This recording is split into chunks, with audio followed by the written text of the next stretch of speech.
Bum, bum, bum. Oh, hey, I didn't see you there, live audience. How's it going, everybody? This is Q with Project Nerd, and we are back again for another installment of The Last Round. You guys know the game show, you love it, but for those of you who don't know the game show and don't love it yet, I'll give you a quick rundown. This is the game show where we have some lovely contestants that join us to give their opinions on today's hot button topics. And if their opinion is good, they'll be awarded points. And if their opinion is terrible, they'll be deducted points. And after the points are tallied, we will decide who moves on to the next round. The game will consist of 3 rounds, with the final round being 1 question and 2 of our contestants going head to head for the penultimate last word. Now, the last word, and I'll tell this to our contestants too, is your 30 seconds to do whatever you've ever wanted to do live and with a captive audience, right? So we've had people chew Big League Chew for 30 seconds and describe its taste. We've had people plug whatever series or show or situation they have going on. We've had people use it as a soapbox to tell their, deepest, darkest political leanings. No, don't do that. I'm just kidding. Do not do that. Nobody tunes into Project Nerd to hear your political stance. Outside of that, I would like to introduce our amazing guests. Speaking of, I'm going to start with this way because that's the way that I pointed first. So this way we have Mia St. Clair. What's happening, Mia? Hello, hello, hello. Mia St. Clair is co-host of High Five the Podcast, model extraordinaire, amazing personality of Project Nerd. You can find her literally all over the Project Nerdiverse. Speaking of High Five the Podcast, we'll go down this way. This is Jay from High Five the Podcast. How's it going, Jay? It's going really good. Thank you for having me back, Q. Oh my gosh. Anytime you know that it's not possible to get rid of you. I didn't even invite you, and somehow you're still here as a contestant. Because you left the link open. Damn it. Jay is also our chief production officer here at Project Nerd. So he's the dude overseeing all of the video and podcast goodness that you get on the regular. Oh, don't you worry. You'll see my face around. That's true. That's very true. Speaking of video and podcast goodness, we are joined by 2 brand new members of the Project Nerd family. Let's start to Jay's right, I believe. This is Rachel. What's happening, Rachel? Hello, I'm happy to be here. Oh my gosh, we're so happy to have you. Now, Rachel is a member of Murder, She Joked. And if you already know what that is, fantastic. And if you don't, I will tell you. Murder, She Joked is the newest podcast to the Project Nerd family, and it is an improvised true crime podcast. If you like true crime and you like improvised comedy, this is going to be a chef's kiss for you. You are absolutely going to adore this show. She is joined by a gang of hilarious friends that put together these episodes, and all of that will be coming to you at the first of the month in July. Boom! Announcement happening right here on The Last Word. That's what people tune in for, is those cutting-edge announcements. Next up, and last but definitely not least, we have Haley. What is up, Haley? Hi, guys. Now, Haley is joining us in a video capacity. Haley is going to be the star of a new video series coming to the Project Nerd YouTube channel in August called The Horror Knot. And the idea of that, if people are like, what is a horror knot? Well, I'll tell you. First off, it's a made-up word. Second off, it's a made-up word that you're going to know very, very well by the end of this series. The idea is Haley's going to deep dive into the nooks and crannies of the horror universe. And each episode will focus on a question such as, what is hip hop and horror's relevance to each other, right? And then Haley will explore that topic and then hopefully leave you knowing more by the end of it. And if not, you can, always drop comments in there and be like, hey, I didn't learn anything. And we'll boot you off the Project Nerd YouTube channel. And if you're like, hey, what about those credentials? You may recognize Haley because she's been writing about horror for High Five the Podcast for a while now. So you can go on our website and find a whole bunch of back articles where she's been talking about this for years. So guys, if you want to follow along on this horror journey, which I will be doing because Haley, I'm a huge fan as well, this is going to be amazing. Wow, that touches my heart. Now, before we dive in, I do want to go ahead and get our ad out of the way, right? So tonight's last round is brought to you by Geek Grind Coffee. Geek Grind Coffee is 100% hand-harvested coffee for geeks by geeks. The rich Colombian blends will keep you alert and ready no matter the quest. Head on over to geekgrindcoffee.com/project-nerd and use the code PRONERD20 for 20% off your first order. That's geekgrindcoffee.com/project-nerd. Are you guys ready to get to the first round of the last word? Oh, yeah. Yeah. Maybe. Let's do this.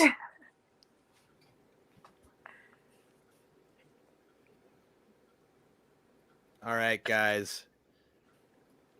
Why is it? Oh, there we go. It was still going. I was like, this is. I was this about to say, video I feel is like I needed segment. to provide music. It's like it's never gonna.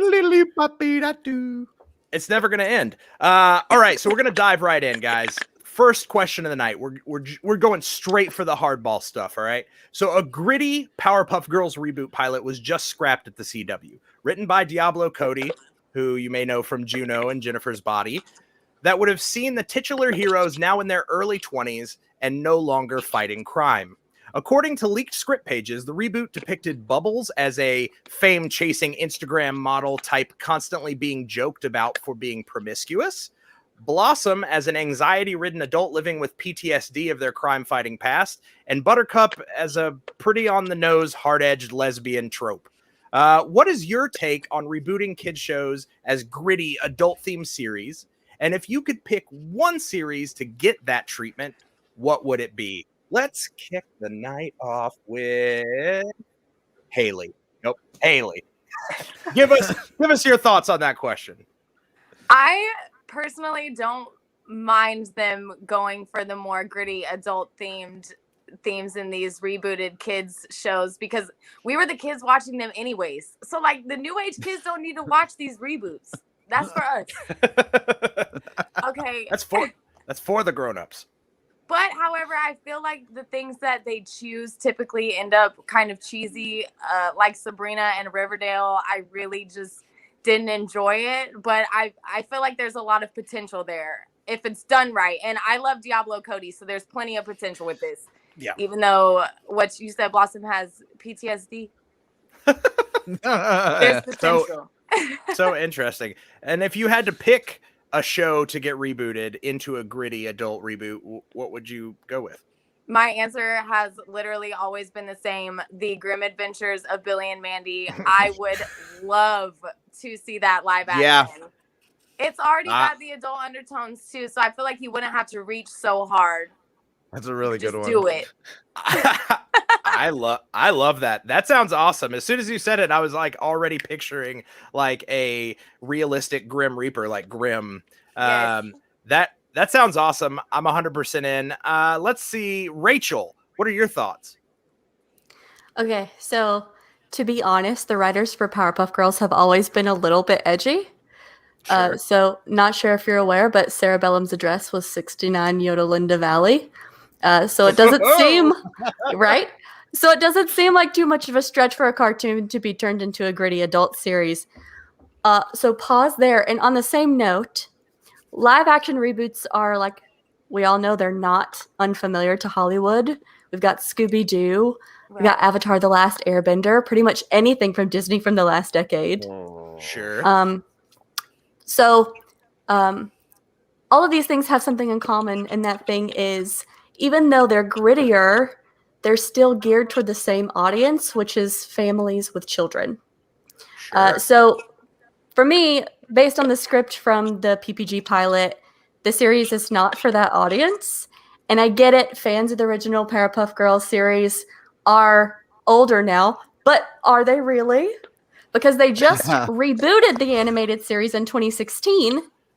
Mm-hmm. And so that kind of rekindled a new young audience. And so I'm not sure that it totally makes sense to do this kind of show right now.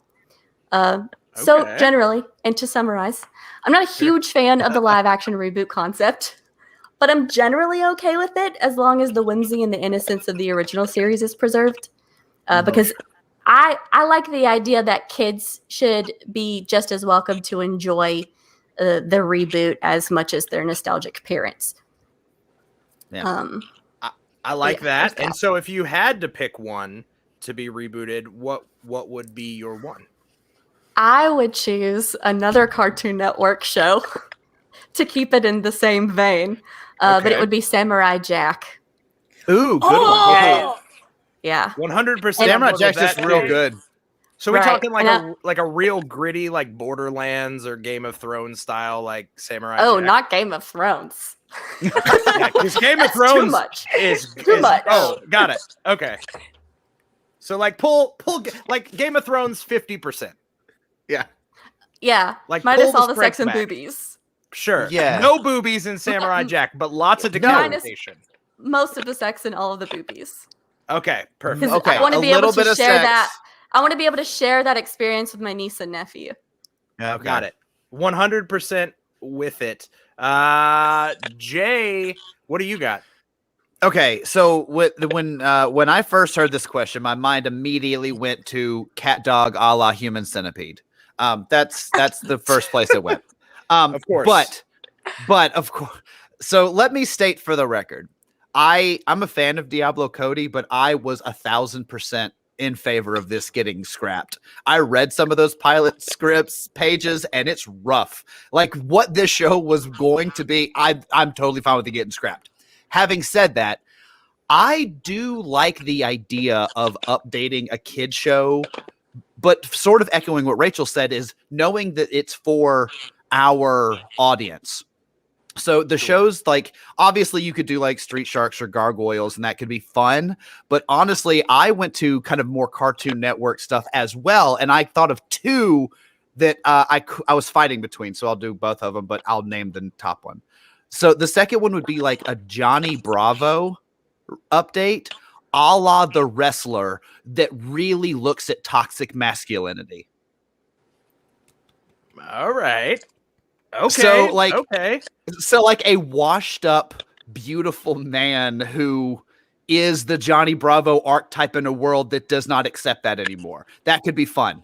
But what I landed on and what I want is I want an updated Fairly Odd Parents in the vein of Drop Dead Fred, where Timmy is old and he may or may not be going crazy, and he needs his Fairly Odd Parents to come back into his life, and they may or may not ruin it.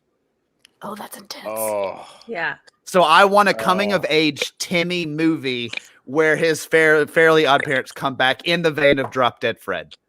I'm with it. That's my answer. I like that. I like that very much. I thought way too much about this when you sent this over. I was like, you know what? Yeah, I'm going for it.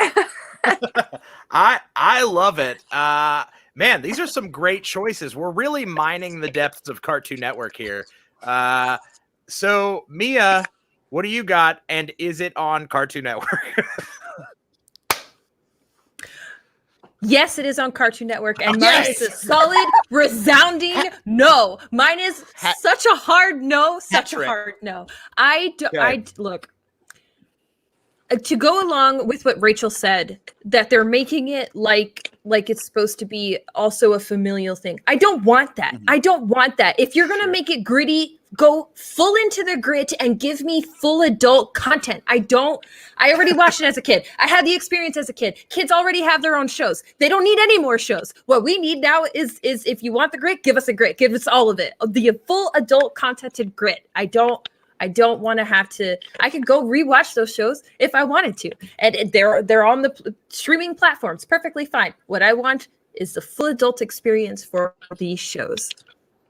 So like Powerpuff Girls porn? What? Or wow. You're like I want the full adult experience. I am 100% sure you could find that.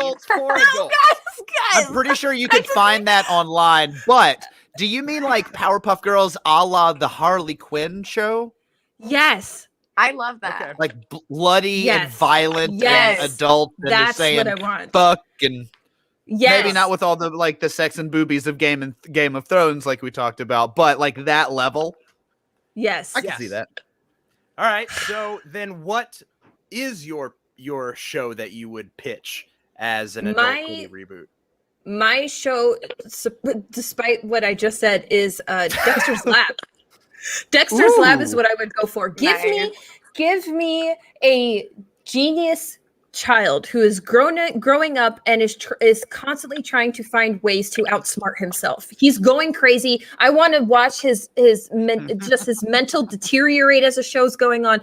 I want a Dee Dee who knows she's not as smart as he is, but she's got the heart. And she feels like she's fallen so far behind her brother that she's dealing with her own complexes. Like I want a deeper Dee Dee, and that's what I want. That's what I want. I want to be able to watch you fall apart, Dexter. I want to watch you fall apart. That's what I want.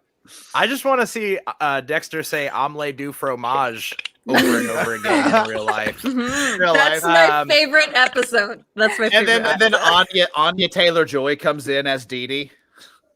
That's a great casting choice.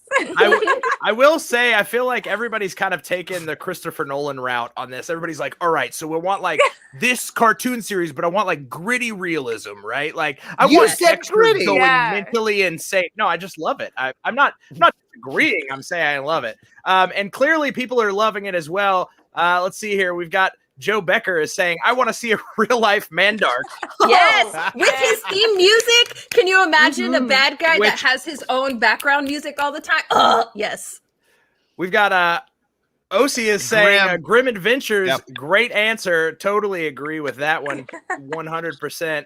But then he quickly turned coat on that one and said, Jay wins this round, and we're not even done yet. Thank you, Osi. But then again, you're supposed to be on my side. His opinion may be skewed because he also said I should be president. So, I agree with that too. He's all over the board. Osi's got great opinions. Since we did mine Cartoon Network, one that didn't come up, and Justin was very vocal about it. Ed, and Eddie? No gritty Ed, and Eddies? No. I thought of that, but by your reaction alone, I couldn't picture that. No way! It would end up like the other shows. It would end up like a drama. I don't want that. Boring, like a boring brotherly family drama. I don't want that. All right, so here's what I got at the end of this round. This is a tight race, guys. You all had killer answers. Haley, I absolutely love your idea for the Grim Adventures. It's one that didn't even like pop into my head. So as soon as you said it, I was like, oh, I like that. That could be weird and dark. I very much like that. So I gave you 5 points in this round. Rachel, you also got 5 points in this round because once again, you guys are just like pulling out these answers, these ideas that I didn't even think about. And I love, and I think it may say a lot about the type of cartoon that Cartoon Network used to program. But their stories tend to be more three-dimensional, right? Their stories tend to have kind of that darker edge already in it. And Samurai Jack is one of those shows that I loved growing up, and I would love to see just like a real martial arts sweeping epic version of Samurai Jack. Either I that love or your cow answer, and chicken. Rachel. Minus all boobs. No boobs in Samurai. No boobies. I am also for that. And Mia, I gave you 5 points as well because, man, you're crushing it. Dexter's Lab, I love that. It's one of my favorite shows ever. And I agree. I would really like to see a weird like descent into madness from Dexter as he like tries to just harness his genius ability. I also really like the idea of Dee Dee being a more like realized character in that show. And I definitely want to see a real life Mandark, but I will agree with OC. I'm going to award Jay 6 points because he said Anya Taylor-Joy for the casting, but also because he came locked and loaded with 2 animated shows, both of which I would watch if I'm being honest. A toxic masculinity skew, Johnny Bravo. I love that idea. Closing out the first question, we've got Haley 5 points, Rachel 5 points, Mia 5 points, Jay 6 points, and that takes us into question number 2. All right, guys. In a huge power move, Amazon has purchased MGM Studios for like $8.6 billion. This is the first acquisition of a movie studio by one of the streaming giants and may be a signal that more of this is to come. This means franchises like James Bond will officially reside in the house that Bezos built, and almost certainly guarantees that they will exclusively live on Amazon Prime for streaming at some point in the near future. Now, that said, how do you guys feel about that kind of thing?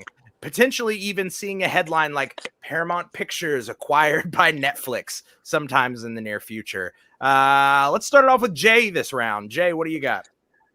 You know, I had a lot of emotions when this headline came through, and there have been a lot of rumblings about this, and I was trying to think of like a funny way or a funny joke to go into this topic with, but I'll be completely honest. I landed on, it kind of scares me.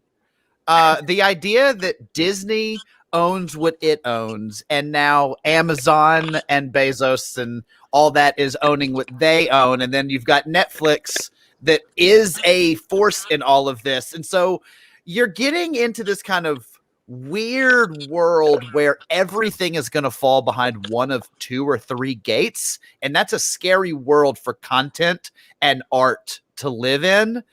And so that scares the shit out of me. So nothing really funny. That's a scary one for me. I love the idea, and I'm a Prime member. I love the idea of having all of those. And I made a joke on Facebook today. I was like, you know what this means? James Bond Stargate crossover. Like, there are funny ideas of it, but in all fairness, it might be too much under too few umbrellas. I like that. That's some interesting food for thought for sure. Let's jump around here. Rachel, what are your thoughts on the situation?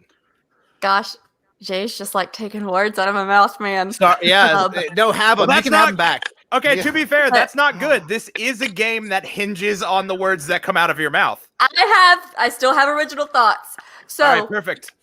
I'm going to kick this one off with a joke that Jay didn't deliver. So I find it ironic that the Bond franchise is going to be owned by Amazon because in my mind, Jeff Bezos is like the quintessential Bond villain. He's got loads of cash. He's got way too much power, and he's just generally a hella creepy guy. Yeah, and bald. Yeah, I love it. Get that dude a cat that he can pet incessantly. Exactly. But I'm on the same boat as Jay. I'm not really concerned with accessibility because humans are resourceful. We can always find a ways to consume the content that we crave. But I am also concerned with media consolidation. Don't get me wrong. Like, there are sometimes changes like this that are good in that they can breathe new life into an already beloved franchise. So like the Marvel series, I think, is a really great example of that. But there's always a tipping point. And after that, it's just like a cash cow getting milked for all it's worth. Often for every labyrinth reboot, you have way too many other things. Right. And so usually those situations occur at the expense of the story. And so as much as I would love for movies like Hook and Indiana Jones to be permanent fixtures in my Netflix stream, I wonder how long it's going to take for the content to turn to crap, because money helps a lot, but it doesn't buy creativity. Yeah. Oh, man, I want that on a t-shirt. Money doesn't buy creativity. Yeah. That's nice. I like that. Speaking of creativity, let's go with Haley. Haley, what's your creative answer on this topic? I completely agree with Jay and Rachel. I think for browsing purposes, it's super convenient and awesome. Like, if I want to watch MGM movies, I go on Amazon, and they've got what they said, like 4,000 movies and 17,000 hours of television, which is outrageous. I love that idea, but then again, everything seems to be consolidated to one area, and when I hear exclusive, all I hear is more money for subscriptions, and I already know I'm going to subscribe to everything, so yeah. I'm going to be broke. Same. My wallet is hurting for sure. Right. But I love the idea of everything kind of being in one place. But then again, there's a lot of terrible things that come with that. And it's just going to be a media war at some point, I feel like. Yeah. Sure. All right. Mia, what do you got? I know you got some thoughts on this. Oh, I absolutely have some thoughts. My overall thought is if Netflix buys it, I'm okay with it. because Netflix started as a streaming service, stays as a streaming service, will continue to be a streaming service. They're also one of the only streaming services that tries to develop, not one of the only, I'll take that back. They are a streaming service that isn't afraid to try out ideas that may not always sound the best to them, but somehow magically clicks with the audience, and that works.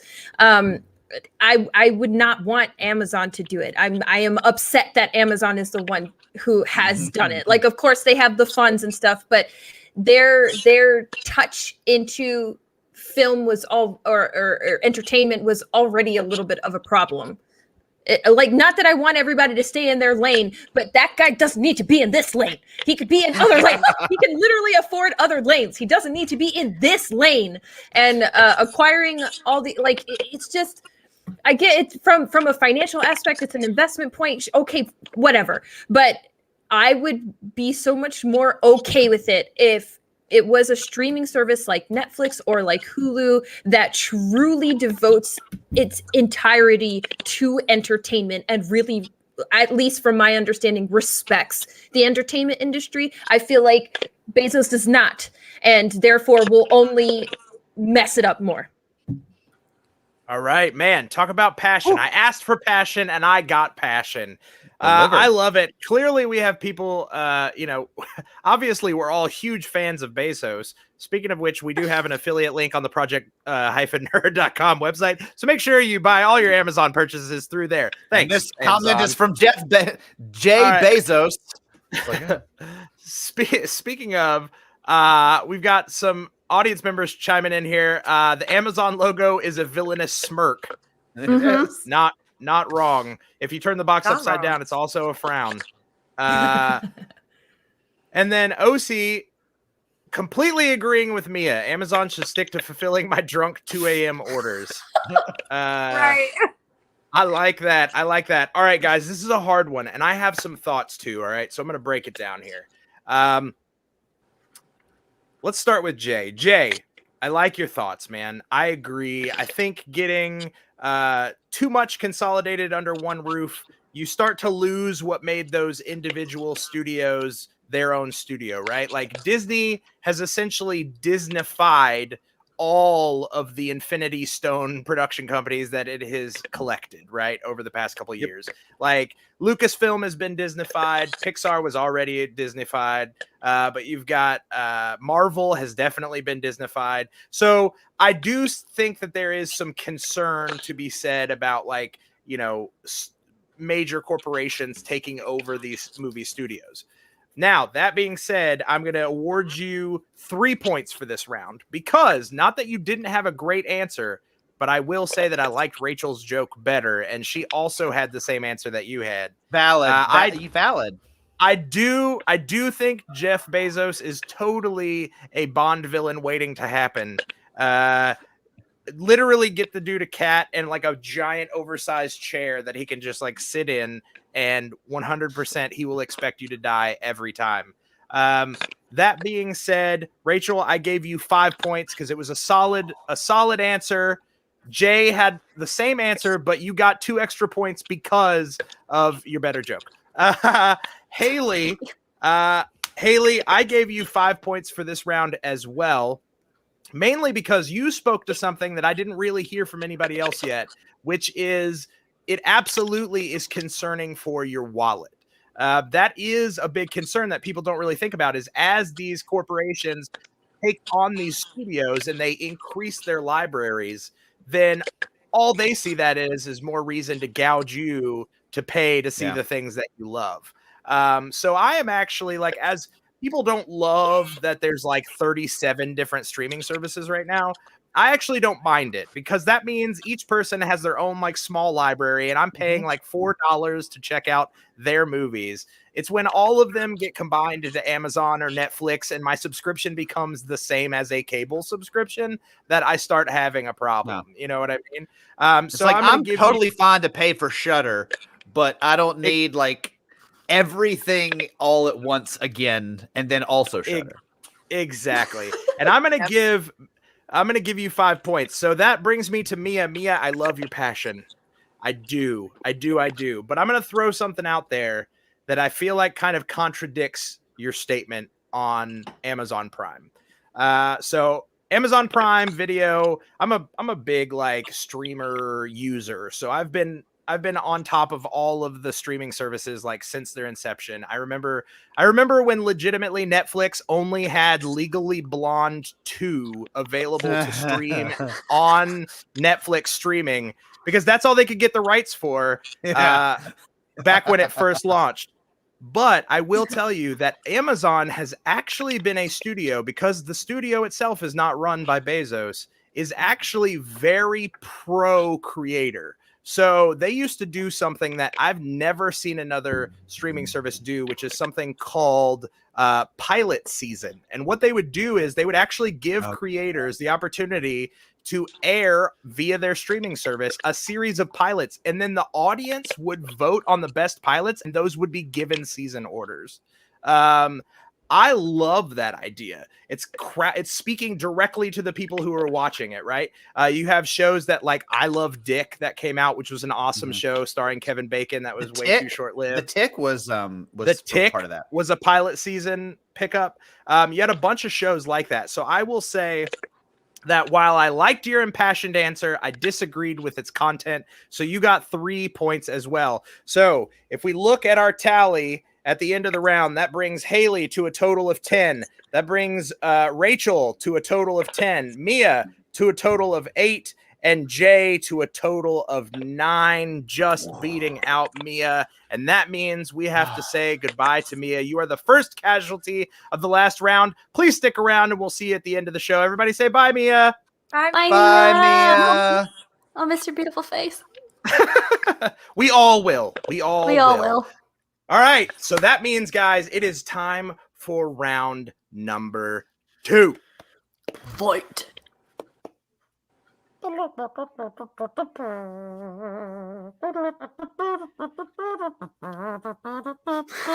right, so Jay is going into this round with negative 30 points because of his annoying music in between the interstitials. No, really there's no way to prove that was me.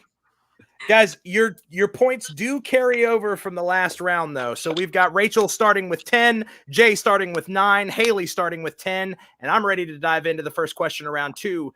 Now, we're starting off with a movie that I recently saw.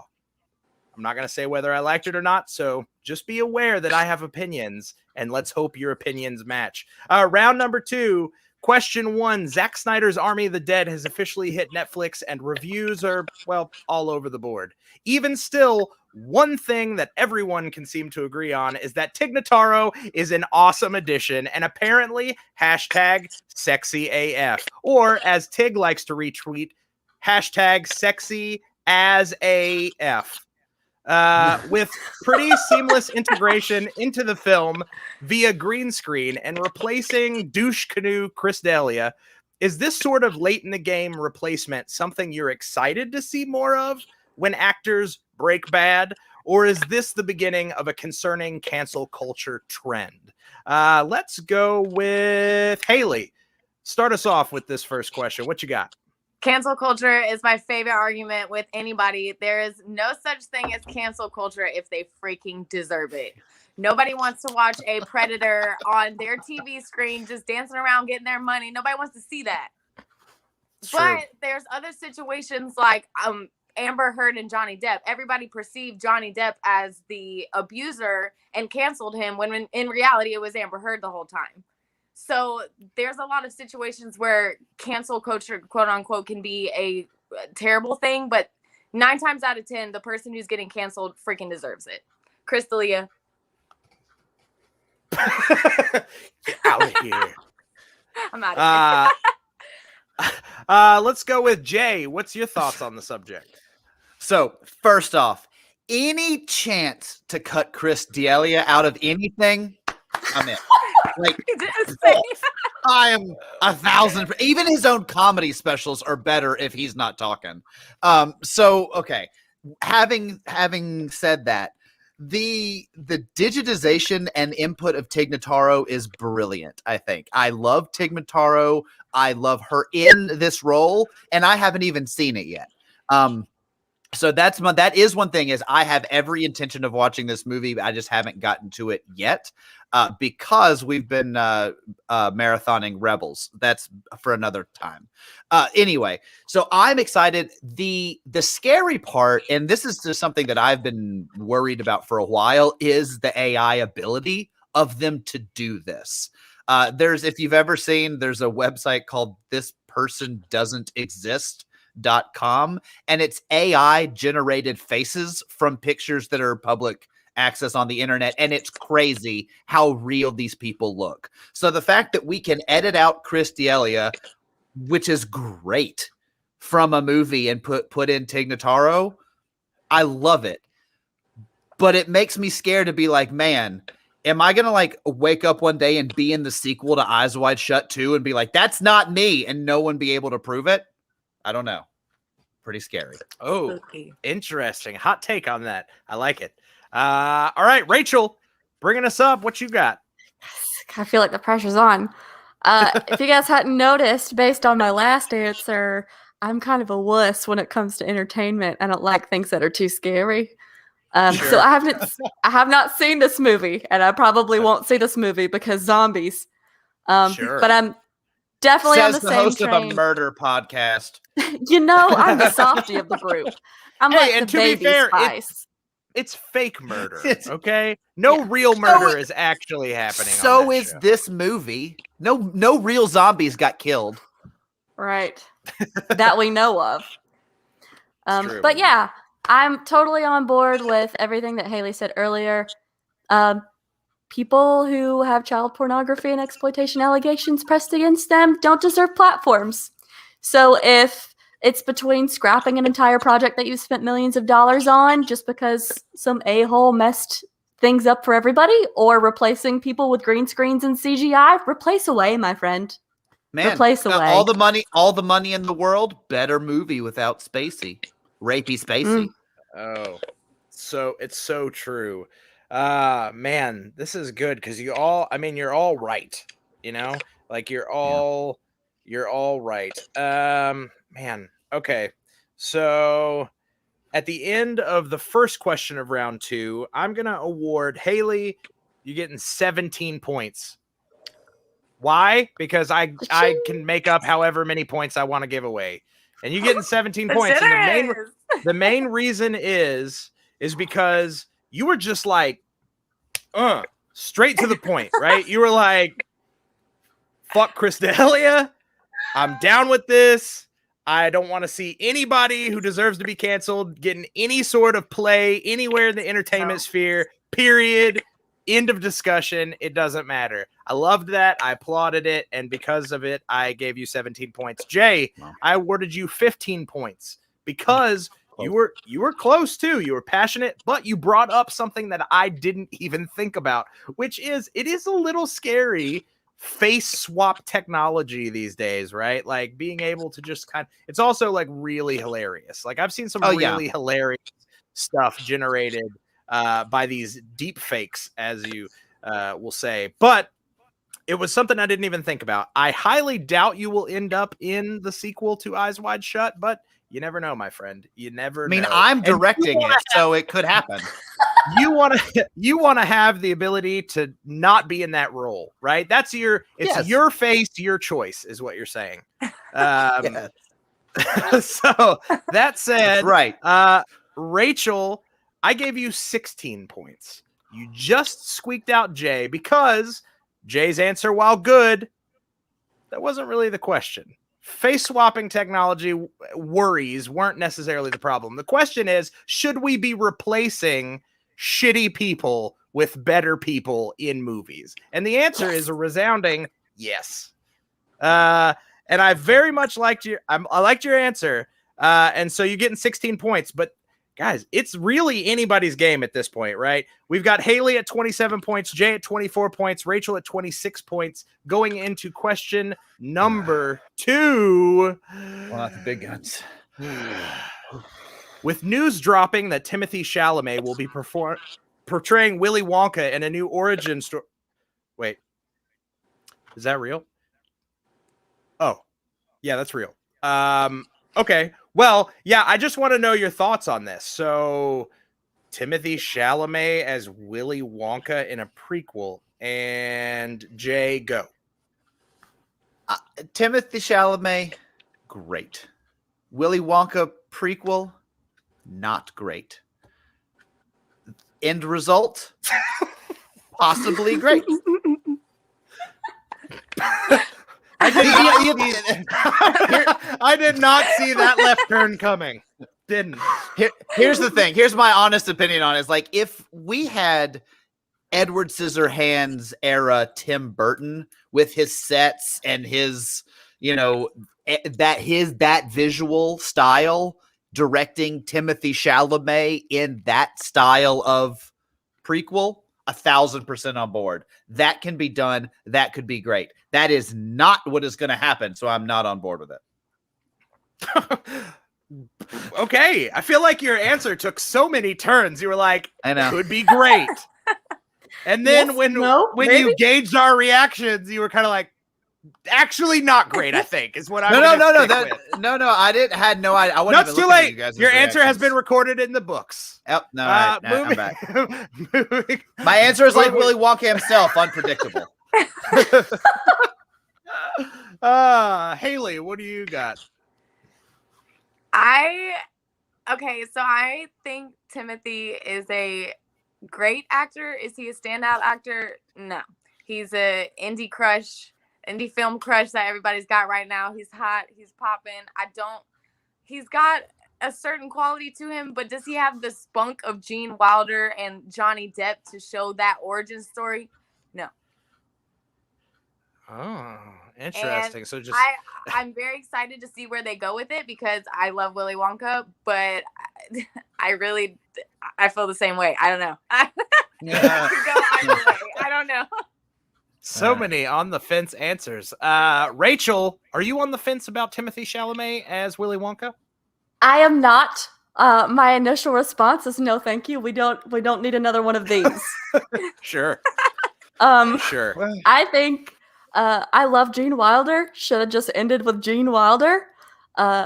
Granted, I did love the new Charlie and the Chocolate Factory when it came out. I saw it like 5 times in theaters. But my major concern is, doesn't it seem like some strange prophecy is unfolding? Like Timothy Chalamet dating Lily Rose Depp, and now he plans to reprise a role that Johnny Depp once played. And all I gotta say is, dude, watch out. I didn't even First put that off- connection together. First Whoa. off, I have zero idea who Timothy Chalamet is shagging nowadays, so that's a surprise to me right there. So Keep up. weird. That's very all right. Man, you just blew my mind. I'm gonna go ahead and give it 20 points to Rachel right there. Wow. Boom. That brings you to I don't stand a 46. chance. Man, I don't even know. I will say, I got to throw some of these comments up here because the audience is cracking me up right now. I really liked OC back at it with make Willy based off the books and be a serial killer. I'm okay with that. Yes. But I also like that even that statement is as contradictory as all of your answers because it's like base it off the books, but make it something it's not at all in the books. I love it. He's sort of a Make it serial crazy. killer. He And sort of is a Justin- serial Little killer. bit. Little Justin bit. feels what I am feeling right now, which is I've seen less turns at an F1 track. Like all of these answers are just like I'm shocked. I don't know what's going on, but everybody knows. Rachel, one of your cohorts of the Murder She Joked podcast is watching right now. Courtney Warner is Courtney, baby. an unabashed Timothy Chalamet fan, She and is. her comments have been telling a really wonderful word story. So I just want to throw some up here. She both loves Timothy and Willy Wonka. She was shocked by your answers. Haley, especially Haley. baffled. And then finally, you all make her mad. Sorry, Courtney. I just love. There was accept. a real story being told there that was just unfolding, and I loved it. So Rachel, 20 points awarded. Jay, I awarded you 10 points. That brings you to 34.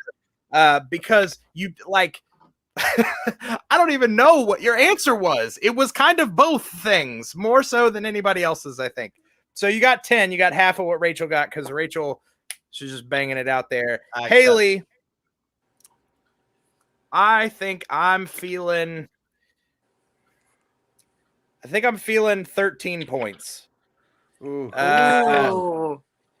So that at the end of round 2, that brings us with Haley with 40 points, Rachel with 46 points, and Jay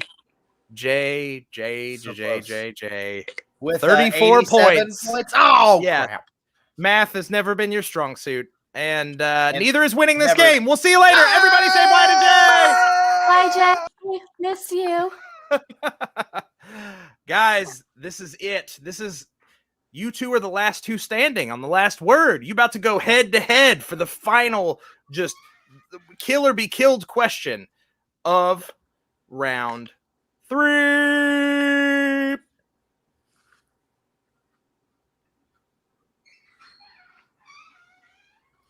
actually kind of missed Jay's commentary. The last round, powered by Geek Grind Coffee. You guys know the drill. Go to geekgrindcoffee.com/project-nerd and use promo code PRONERD20 for 20% off your first order.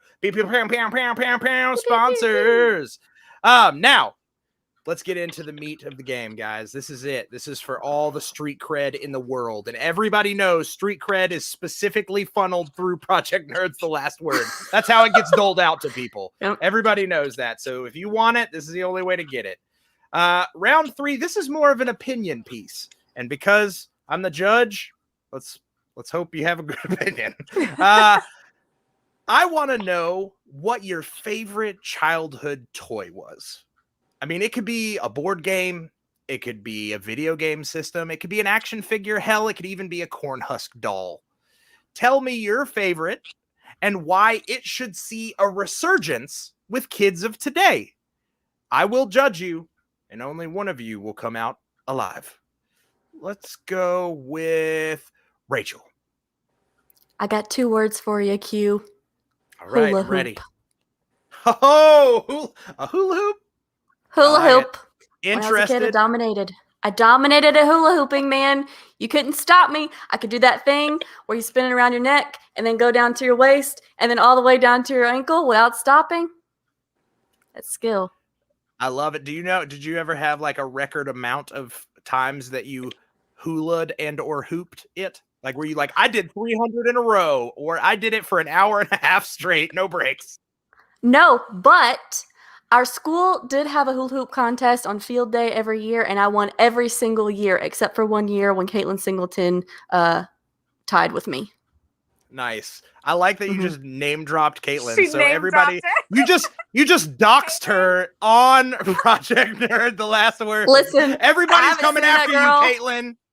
I haven't seen that girl in 20 years. Caitlin, if you're out there, I love you and miss you. I still remember that day. Still remember drinking Faygo.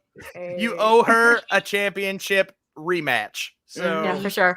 Listen, and it'll be aired on Project Nerd. Caitlin, if you're listening to this episode, Rachel formally challenges you to a hula hoop off live on Project Nerd. There it is.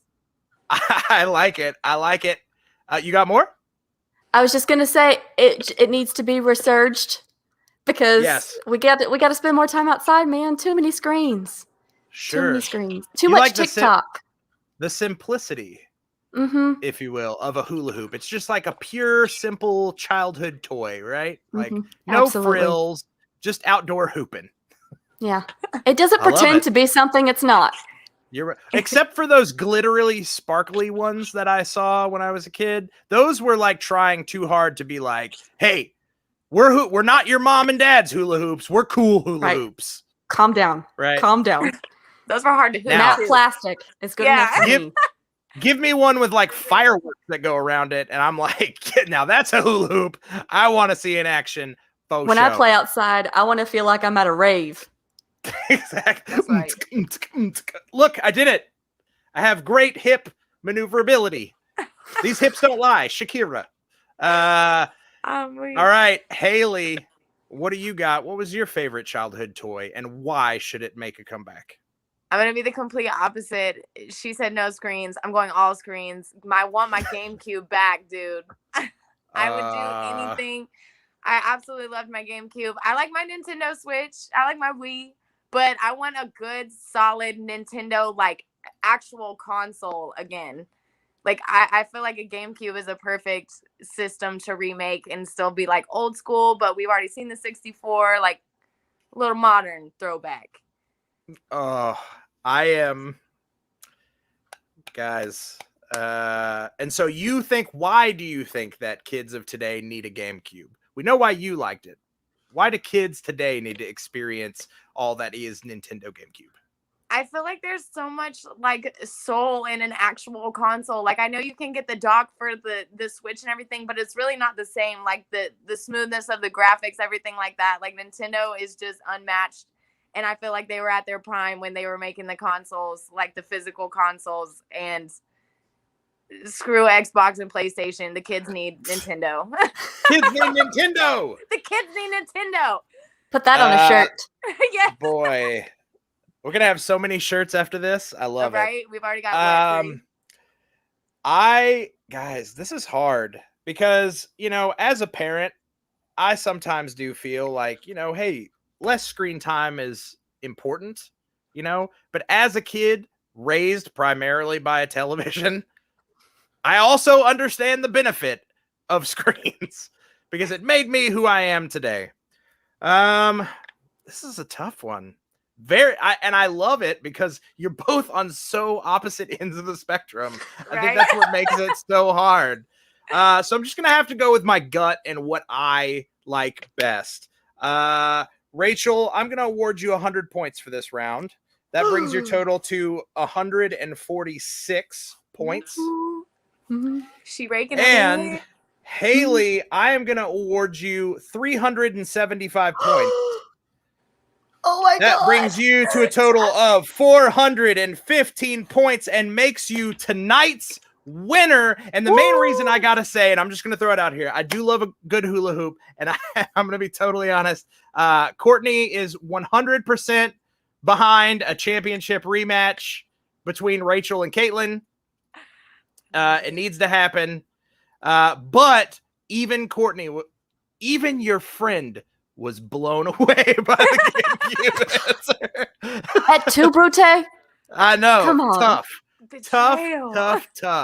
I love you anyway, baby girl. So that said, everybody, thank you so much, Rachel, for joining us. We'll have you back here in just a minute, but it is time for Haley to get her uninterrupted last word. Bye, Rachel. Bye, Rachel. Bye. You're awesome. Haley, let me congratulate you on being tonight's winner of the last word. How does it feel? Are you going to Disney World? It feels like it. So I'll just take my mental trip there and call it a day. Excellent. Perfect. Well, I'm gonna step back. I'm gonna give you your 30 seconds. You do or say whatever it is you want to do, okay? All right. All right, here we go.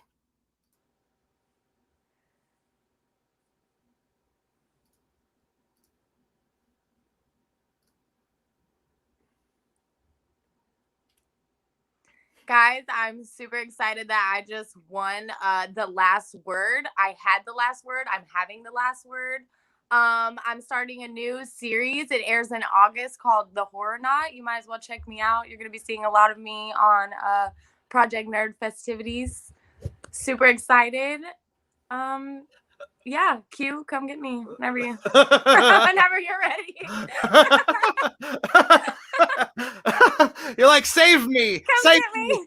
30 seconds is too much time. I don't like it. I got nervous. My chest was getting all red. I was like, that was great. I loved it. You did a great job. Let's bring everybody back in. Yes. Let's see. Rachel, Jay, Mia.